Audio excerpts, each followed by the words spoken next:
Hello mga idol, ito po yung natin, Bose Ultra Open Earbuds.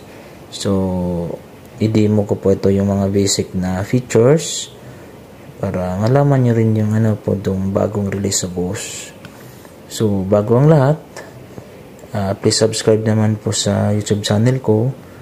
Kung hindi pa naka-follow, share na rin o click na rin yung notification bell dyan para updated kayo sa mga updated videos ko po. So, ito po, proceed tayo sa unit. Ito yung box, no? Unboxing tayo. So, ito yung pagkalagay, parang lang siya mga idol, earrings. Yan. So, napakaganda talaga ito, idol. Kasi yung niya, yung sa tainga mo hindi masakit.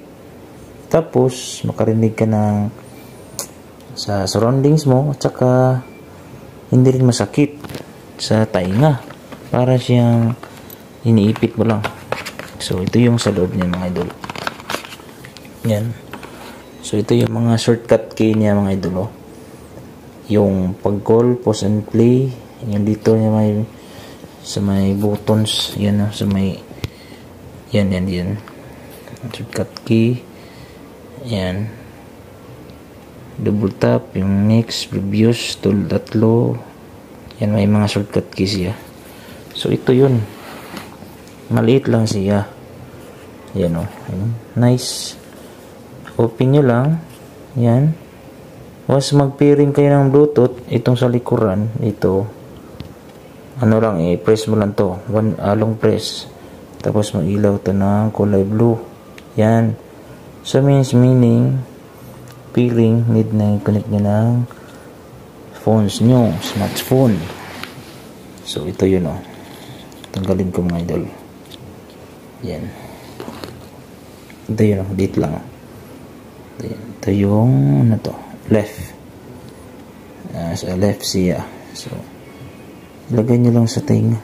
Parang ganyan ganyan. Bali ito sa loob ng tainga. Ito yung sa labas, parang i-clip yung tainga dito. Parang ganito siya na lalabas yun. Yan So, yung features niya dito is naka-immersive sound po siya. Actually, malakas din yung bass niya. Kahit hindi siya hindi yung tulad ng isang buds bitaw na ilagay sa loob talaga ng tainga. Ito, i-try nyo to. Makarinig kayong malakas sa surrounding. Tapos malakas pa yung sound sa bass. Paano kaya nagawa to? Liit lang. Yung sounds niya is napaka sulit yung tunog nito. Pang jogging, pwede to. Sports kasi ito is naka water resistant. Naka water resistant po ito siya. Naka water resistant siya. IPX4. Tapos yung playing time niya pala dito is 7 hours straight. 7 hours straight. So, ito lang. Maliit lang siya. Yan. Pocket.